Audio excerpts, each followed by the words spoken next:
I'm going to be going over my experience yesterday at a live tax auction. Aloha, everybody.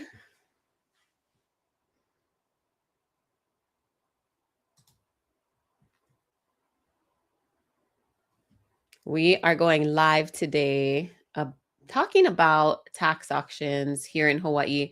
I actually just went to a live auction yesterday. So it just happened.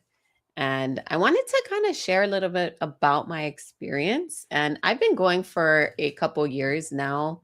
And we always kind of invite our audience, our community to join us. So thank you for following along on all of these platforms. If you're on TikTok, Facebook, Instagram, YouTube, I'm try to post across all platforms and go live so I can answer your questions directly and speak about what strategy I am doing, what I see in today's real estate market. Because the number one thing that I always hear people say is like, oh, I can't buy a home right now because it's too expensive. Now, it just depends on where you're looking. It depends which strategy. You do have to get a lot more creative. There's not really good deals just out there for everybody to grab. And when I say deals, I'm talking about like affordable homes that people can just buy that's listed on the market. So there are creative ways that you can get into a home at a discount, but it's going to take a little bit more work, a little bit more education on your part, and a little bit more creativity. So, this is what we're going to be talking about today and talking about the experience as well. So, if you have any questions, please put them in the chat. Also, put where you're from because I think that's important to know where you guys are tuning in from so I know kind of how this information can be geared towards you.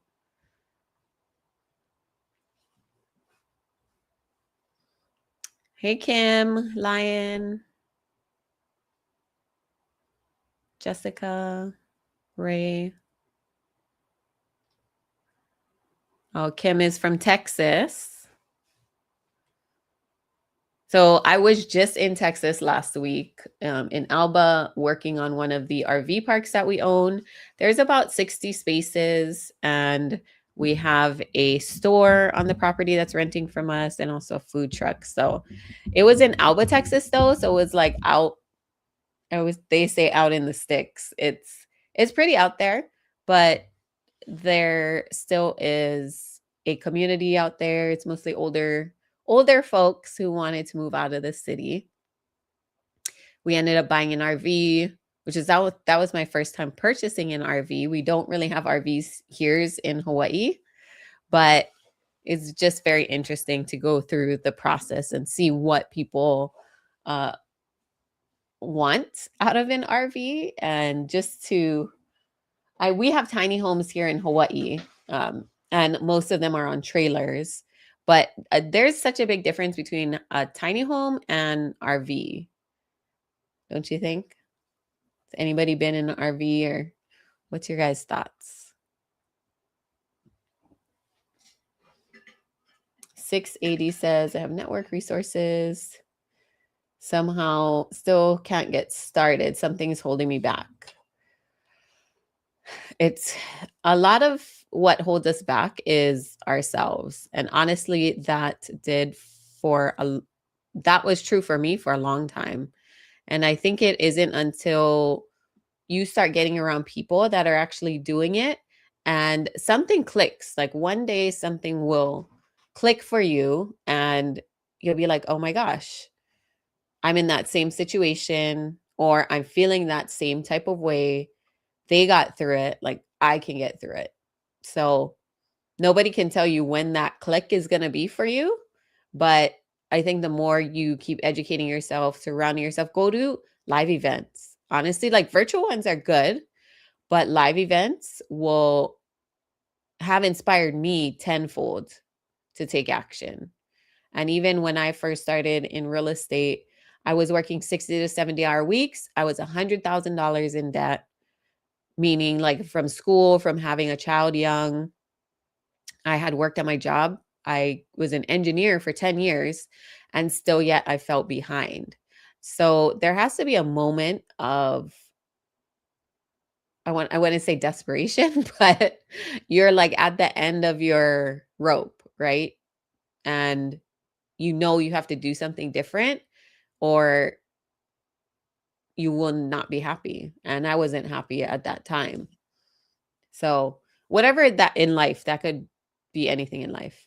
But anyway, thanks for sharing that because I think the first thing is like being honest with yourself is like you're not making an excuse of, oh my gosh, this market is so expensive. I could never buy a house. Like, oh my gosh, I don't make enough money. I could never do that.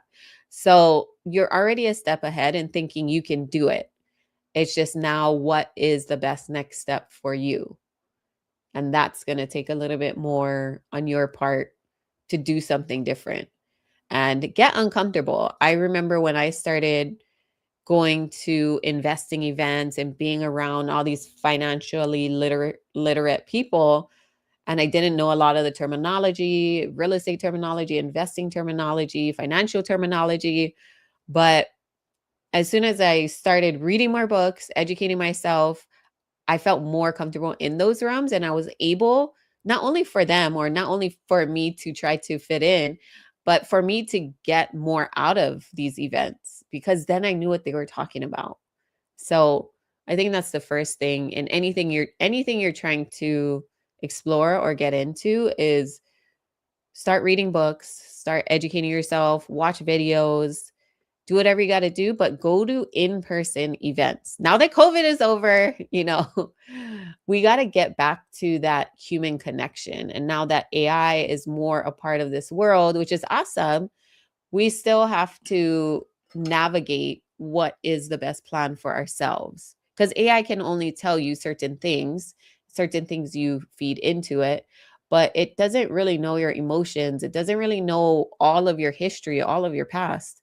So by being around people who have potentially been in your shoes, and for me, it was seeing people that came from nothing and they had these multi-million dollar real estate portfolios, but they didn't start with money like I did. I didn't. I mean, I was in the same boat. And for me, that was my motivation to be like, okay, now I can do this. So who shared that? 680. Yeah. So thank you for sharing that. There's something holding you back. And a lot of times you don't know what it is until you get around, you do something different with your life. So then you know, oh, okay, maybe it's my habits, right? Like maybe I'm not motivated in the mornings because I don't set up my day the night before. I don't prep for my week. So you always feel, and I felt this way for a long time was when I would get up, like the day was already like I already felt behind because oh my gosh, my alarm went off. Okay, I got to get the kids ready. I got to get to work. I got to do this project. I got to finish this before dinner. Like I just felt rushed through life a lot of the times and I never really felt like there was room for anything else. And I feel like that's important for people to realize like you're not alone in that. And a lot of times, especially on social media, and even for my reels, they're highlight reels, right? They're meant to inspire. They're meant to show you a different way to do things or a different way to think about things. But that doesn't mean that I do that every single day. It doesn't mean that I have never made a mistake or had a challenge in life. It's just showing you guys to inspire you as well. Hey, Lynn, Patricia, Alicia. So drop any comments or any questions that you have in the chat. And quick heads up, I can't see everyone, especially I'm on some of the platforms on my desktop. So unless you comment, say hi, then I could see your name. And today I'm going to really be, and that was like a whirlwind and based on somebody's question or comment. So just know that I am going to be talking about the Maui tax auction that happened yesterday, this creative way that you can buy properties at a discount, but I'll also be answering your questions because this is the one time a week I get to connect with you guys and really try to help you at where you're at. So don't be afraid to put your questions or any comments in the chat.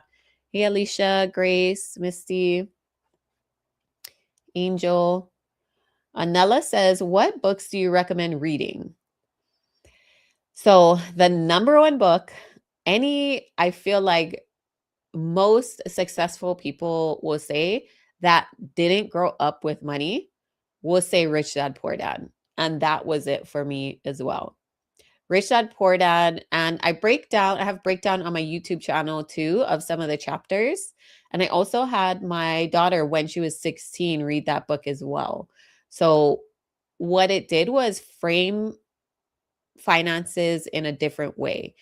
It wasn't like when we were growing up and when I was growing up, it was always like the harder, you have to work hard, you have to go to college, get a degree, and you'll be set for life. Basically, you'll be ahead of the game. You'll have a career that can uh, basically sustain you until you retire.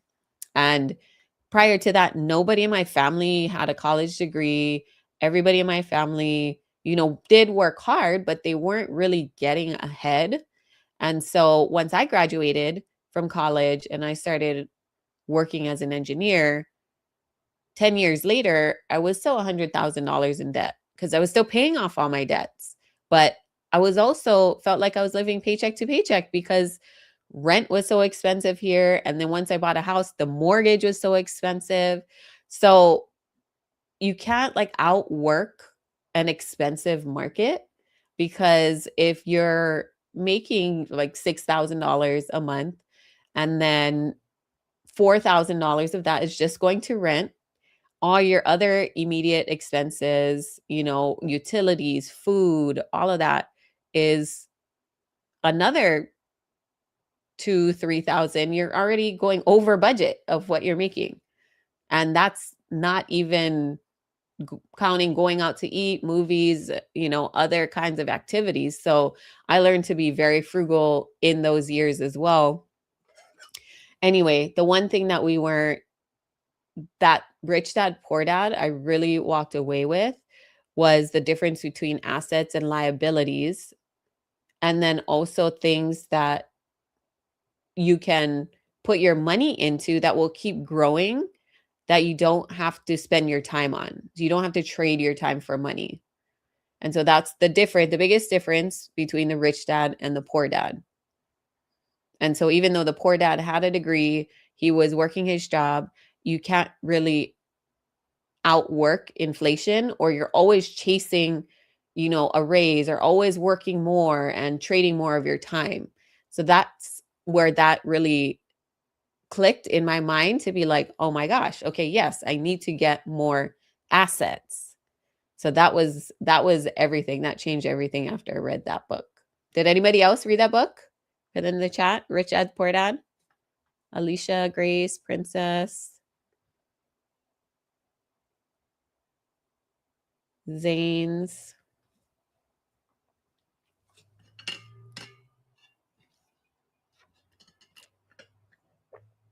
And if you're getting value from this live, can you please hit the like button, share this live with someone who is interested in building wealth and maybe looking at other strategies, who wants to buy a home, just doesn't know how.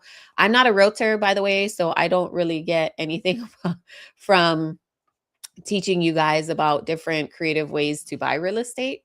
This is really just to help give you guys some free education and different ways of thinking that I wish I would have done earlier on. I started at like 30, now I'm 40, which is not that old. But in 3 years, I was able to make $1 million through renovating homes and selling them. And then in 5 years, become a multimillionaire through owning RV parks, office buildings, apartment buildings, creating a fund, raising money, all from this little island of Maui. So it is possible for anybody to get started. And like I said, I didn't start with any money.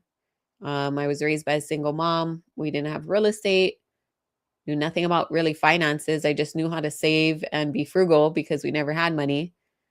So it can happen for anybody in any situation. And especially with AI now, it can give you a lot of the answers, and some of it can do some of the work for you, but it still takes you following through with some sort of plan and committing. So it all starts there. So make sure you follow me on here as well, on TikTok, Instagram, YouTube. I share simple breakdowns on money and investing every single week. And on the different platforms, I kind of share different things as well. And of course, YouTube is longer form. Instagram is more of my personal, I share more of my personal stories. And Facebook is more kind of written content as well. So, yesterday at the Maui auction, I saw something really interesting too. And I wanted to share that with you guys. But let's get, sorry, let me, James from Southern California, beginning his journey wholesaling, also developing future goals with multiple income streams to create the most quality time with family. Awesome. Yes. So, I mean, that is the number one of the other things too to be aware of, not only having the drive to do something different, but also having that why. Like, why are you doing this, that motivation? Because motivation sometimes will fade unless you have a strong reasoning behind it, right? Like, we all, especially when it comes to this, the easiest example. Thank you, Tito. Like I said, like and share this video, comment below too. um, if you have any questions, I'm going to be answering them. But you have to have that strong reason why you're doing something in order to stay consistent over a long period of time. Because this comes back to like New Year's resolutions, right? I think the statistic was like 80 or 90% of people who set New Year's resolutions end up not following through with them or failing within the first like 30 days. I don't know. Don't quote me on that. I looked it up in the beginning of the year. I can't remember what that quote was. But it's true. Even for me, there is some goals I set in the beginning of the year that might not be realistic, but the whole thing is to look back on those goals, even if okay, you fell off 30 days. Like we have the connecting buyers. James said he's beginning wholesaling, wants multiple streams of income. Okay, so if in 30 days you said, "Oh, I want to get my first wholesale deal," and in 30 days you didn't do it, it's not to say it's not going to work for you. It's going to be like, okay, what did you do to get to your goal in those 30 days? Oh, well, I made a few calls, I looked at a few lists, I knocked on a few doors. Okay, how many? So I feel like having a structure or having a checklist for you is going to be key on holding yourself accountable, right? Because this isn't going to affect really anybody else but you. So you have to be the one to step up, hold yourself accountable.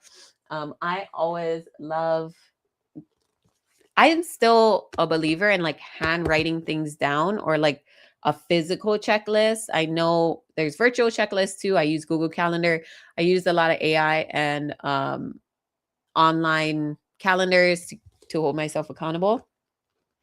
But books like this, where it has like your daily action plan, it'll have, okay, what goals do I want to meet, right? And then every day, time blocking. When are you going to make time for those objectives, for those tasks? And then reviewing that evening. So I like, especially when you have such a concentrated goal, like I want to get my first house in 30 days. It's like you need something like this that is more detailed and will keep you accountable. And then also like a weekly check-in. So you have your daily check-in and then a weekly check-in on whatever habit or process you put in place or you committed to. And then every day, did you actually do that? Right? And so I think the key that I've seen in successful people and when I've been the most successful is when I've held myself accountable to that extreme, to a daily checklist, to making more time, to waking up early. And for me, it all starts with changing your habits, right? Committing to them consistently for a longer period of time. And if something isn't working for you, or you set a goal and you feel like, oh, wait, this is too much, just scale it back a little bit, but don't give up because you can still achieve it. Josh said, I want to learn from your journey. Yes. So, I mean, you can follow me. The journey is, it just takes sacrifice, right? In the beginning. So I was working 60 to 70-hour weeks, and um, I had no time. I had 2 kids. I was married, full-time job, and I still was doing fix and flips and renovations, somehow running to Lowe's on my lunch breaks. After work, I would go check on the projects on the weekends. I'm blessed that I do have a husband that was supportive, but he wasn't in the day to day of my real estate journey. I was building the long term wealth.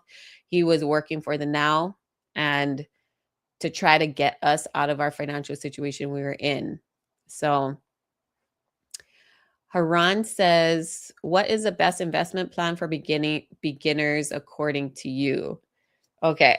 Um, It's gonna be a little bit more broad. So, for those who've been following me for a while, who kind of know my journey in investing, I was an engineer prior to this, got into investing in 2019, started doing renovations, did over 40 plus projects now, and um, made over $1 million from that, but more so started buying rental properties, started buying RV parks, office buildings, apartment buildings, partnering with other people on those projects, started raising money, started a $10 million fund, started all these things, right? In the last 6 years.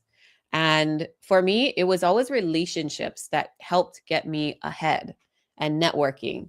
So getting into rooms, finding out how I could add value to those people and connecting with them. Because at the end of the day, you want to do business with people who have the same morals, integrity, who have the same values as you do. And some projects might not make the most money, but if you get to partner with people and that be your first experience and that leads to more bigger projects, then it's totally worth it. So for beginners, I would say it depends on what type of investing you're talking about, but I think the best plan is to take a step back, especially right now. When I first started in 2019, even with the pandemic happening, those are like my best years in real estate, 2021, 19, 20, 2021. And now it is, I'm not even going to sugarcoat it, it is a lot harder. It's a lot harder to find deals because the interest rates are high, but it's not impossible, right? And that's why I'm sharing with you guys, there's still these tax auctions out there that are happening in any state. And we just went to the one in Maui yesterday and it got canceled because everything was paid off, which is great for the property owners. Like we never want to, people are in difficult situations, but that is not the focus. If people can pay it off, or how I approach real estate in any situation, especially when I am dealing directly with families, it's like, okay, how can we save this house? Or how can you work with someone? Who can I connect you with that could potentially help you? Because at the end of the day, if I get a property at a discount, majority of them are vacant. So either people had passed away or and they didn't have any heirs, or people just left, right? They couldn't keep up with their bills and they just left the house. So most times, if it is somebody coming to me that is struggling to pay their mortgage, I am trying to help them save their house. But if not, and they have no other option, I let them know, okay, well, you could list it with a realtor and maybe you could get more money that way. But there is also a way that they can work with investors and walk away with more. So anyway, like on a tangent here, but the best investment plan is to take a step back and look at where your finances are right now. Look at your income, look at your expenses, and then figure out what portion from that can you start investing in a small way, right? Start small and you can eventually, once you get educated, do bigger things. Because you could go all in right now, but you would be taking a big risk and putting yourself in a difficult financial situation. So that is my just a broad description of what I've been kind of more focusing on lately, because I know too people aren't ready to go all in. So some of my content where I talk about like, okay, you got to 100% commit. It's like, okay, well, most people aren't ready, and that's fine.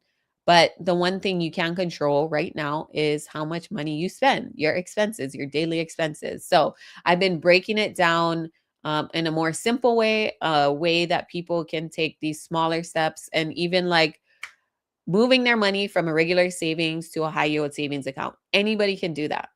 And that doesn't, a lot of your banks already have these higher, um, it's not a CD, so not a certificate of deposit, but it's another savings account that you can be earning higher interest. And that's a simple thing you can do, right? You can start off that way. Start off going to your banks, talking to them about what different accounts they have, because a lot of them do have uh, accounts where you can invest in, and they invest into the stock market for you. So there's those types. There's retirement accounts. There's all these different ways that you can make more money in a simple, smaller sense that will then help you build that confidence to start investing bigger amounts of money. So, for beginners, I guess, who don't have a lot of money, that's a simple way that you can start accruing more. And so, this just happened. We went to the bank. My mom was opening a home equity line of credit, and my sister banked there as well. And she just happened to be with me, and we were watching my nephew. And they said, well, she was approved for the HELOC. I had to look over some of the information because I've probably have like 9 HELOCs. So I have some experience in this, in what to look for and just the details.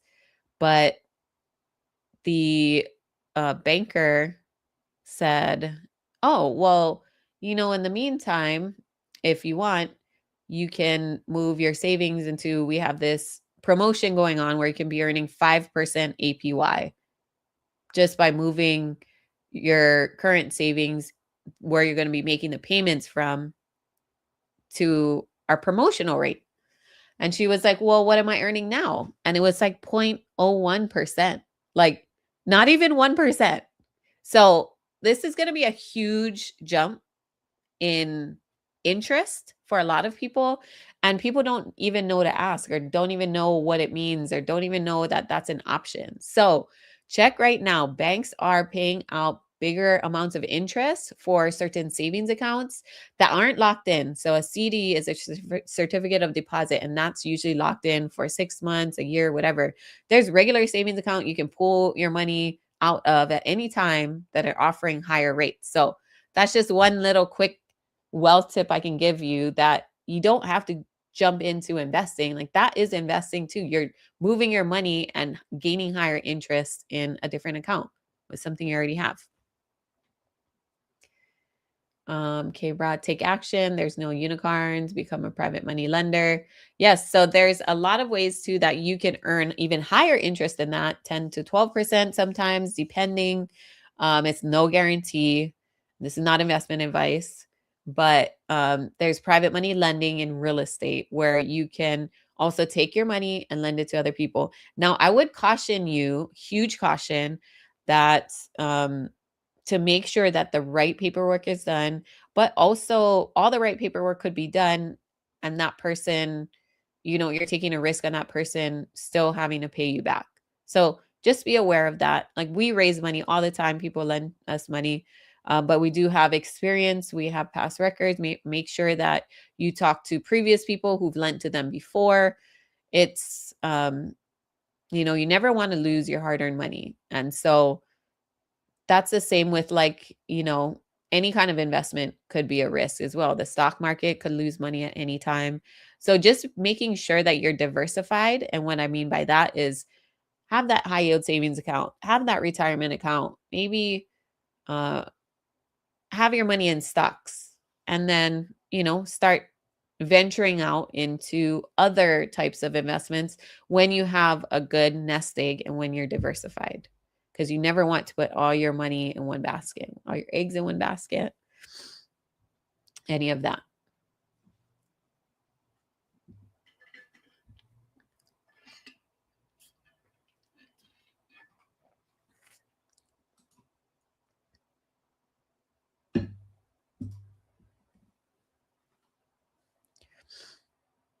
Okay. Let's check on YouTube. Greetings from California. Found your channel. Thought it was interesting and knowledgeable. Evelyn. Thanks, Evelyn.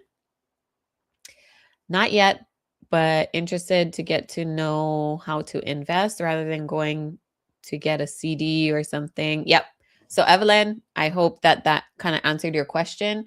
A high yield savings account is the way to go. 3 to 4% is what I'm seeing average. But like I said, we just went to a local bank here in Hawaii. So maybe try a local bank in your area and see if they have higher interest rates. So they were offering 5% over the course of the year for a high yield savings account. So they're out there. How can we get more information on flips and how to get ability to buy to begin with? So, wait, you are in California. So there's so much information on Google, on YouTube, on anywhere. I highly suggest, and that's what I did when I first started. I Googled like how to quit my job and get rich.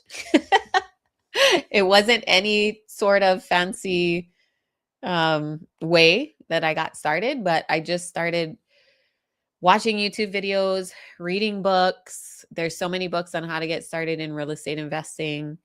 Um, Maybe I can put together a list or something. Oh, if you go to zashasmith.com, ZASHA Smith.com, I believe I have in my resources tab, there is a recommendation for different books and stuff that I read getting started. Is there a breakdown on how to start buying foreclosure properties? Um, I think but you buy properties kind of the same way, but it just depends on the strategy. So there's tax auctions, which is the one I went to yesterday live in person. But unfortunately, um, got canceled. I mean, fortunately for the people, but it didn't end up happening because everybody paid off their taxes, which is great. But if you're talking about foreclosure properties, it's different in every state. So there's not one way, but you can easily now Claude or Chat GPT and ask that same question, and it'll probably give you the best, like a good answer, gathering all the data from the internet. And I would be specific though about what state you want to focus on as far as foreclosure properties, because like I said, it's state and county specific. Kamakee said, do I need to set up a company or LLC in order to invest? No, you do not. I started investing under my personal name. And that was because I didn't really know if this was something that was going to work out for me. And if you start an LLC, you have to have a separate bank account. You have to, you know, pay all the fees, have everything legit under your LLC. So if you start mixing your personal and business expenses, then it kind of still doesn't protect you if you don't do things the right way. So I would just be mindful of that. But I mean, if you are ready and you know this is something you want to do, that is a great way is to open up an LLC. I use Prime Corporate Services. If you message me or DM me, I will send you their information of the people. I think they can, if I refer you, they give you like a free one-to-one strategy call.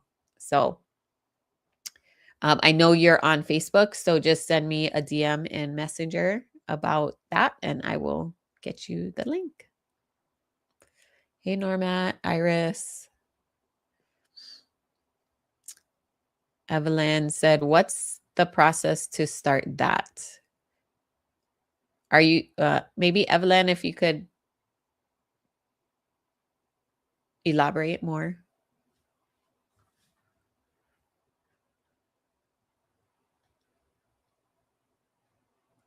Hey, Junior, Omar, Tim. CB says, aloha, how do we become a Hui member to enroll in your upcoming tax auction workshop? So we do have a coaching program for locals here in Hawaii. And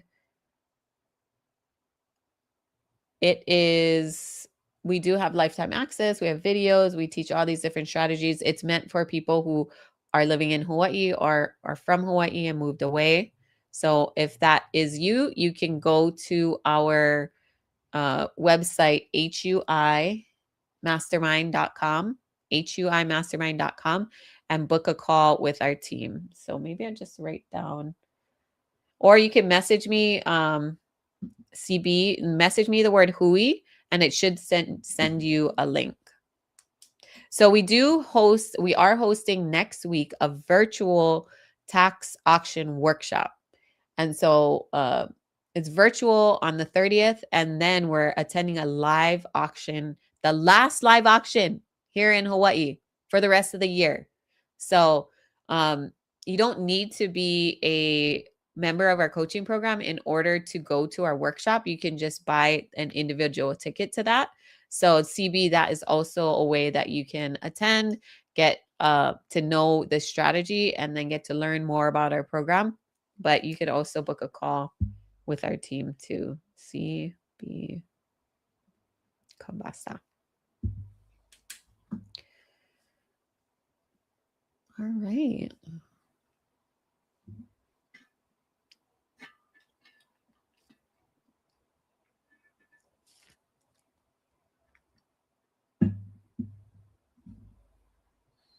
So I think the biggest thing I wanted to bring up about tax auctions, and like I said, no matter what state you're in, a lot of you guys are in different states, but no matter what state you're in, these tax auctions are happening.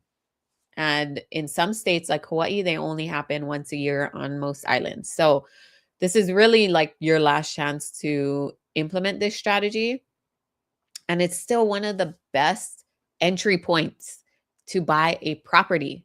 Like every single year, we have students or workshop attendees buying properties this way. And for us, we love to see people doing it, but we want to let you know that you need to do your research and due diligence. You can't, I mean, I would not recommend anybody just showing up to these auctions and bidding, because yeah, you might think like, oh, this is only a couple $1,000s for a property that's worth $500,000. Well, there might be IRS liens, child support liens, other liens that you may have to pay as well on top of those tax liens. So that's just something to be aware of. And in some states, there is a redemption period where you put in your bid, you win, you put down the money, and you have to wait a certain period of time.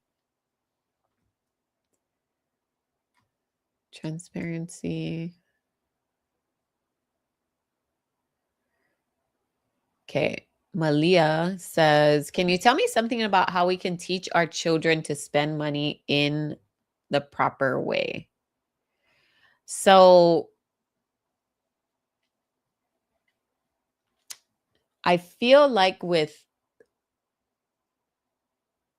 for me anyway, when I earned money, I was less likely to spend all of it all the time on anything. And I think for children, when they have to work for it, maybe I know some people disagree with paying their children for chores, but I paid my children for the chores that they did, for books that they read, for getting good grades. They also we would collect cans. So here in Hawaii, you can turn in your cans and get like 5 cents a can or something like that. So we would go and take that to the recycle center. They would earn money that way. They would sell candies and things. So I think when you have the kids kind of work for it, that's where they can see, okay, I had to do all this stuff to make $5. Like, do I really want to spend that on all of it today on candy? So I think the biggest thing is just how they're earning it, and that way you can teach them how to spend it properly. And one other thing I do is, because we own some coin machines for the washers and dryers on our properties, I'll have my son is now 11 years old. He'll come with me to the properties, and he'll empty out the coins, and then we will set aside, it depends on where we're going. Like, we went to Japan in March, so it was we set aside more money for spending money, but we basically have him keep about 70% of that to be able to spend, 10% of that to give. So, like, for church, um, if there's any other fundraisers happening and things he wants to do that needs a donation, we have him 10% for donating. It's 80. So, and then 20%, we have him invest it back or save it and invest it into something. So, for example, let's see, one thing we did recently with him. Oh, okay. I can say he really wanted to get into, what's it called? He really likes Roblox, and, he likes these different types of, I don't know, he's really into this Russian show. Anyway, so we taught him a little bit we started teaching him a little bit about stocks, and he still doesn't get the concept. But we said, well, you can own a piece of this company if you invest it this way. And so it still wasn't getting all the way through to him. But more recently, because we hire him, right? We post him, we put him on our marketing, we put him on our website. So he gets paid, he gets an income every year. And with that, we opened up a Roth IRA. And so now we're teaching him how he can put away some of that money that he earns into the Roth IRA every paycheck. So that's another way you can start learning and start teaching them. I also have a ebook called How to Raise Rich Kids, which goes way more into depth on each level, what age they are. So just, you can comment Rich Kids, or if you're on Instagram, click the link in my bio, or if you're on, if you go to zashasmith.com, I think it should be at the front, or just message me. Just other things that I have put together that I've kind of learned along the way that has now helped my 19-year-old start investing as well. She just, I think 6 months ago, felt comfortable enough to invest in her first tech fund. So it's exciting. She saved up $10,000 and now she is investing. And it's pretty cool to kind of see it all come around.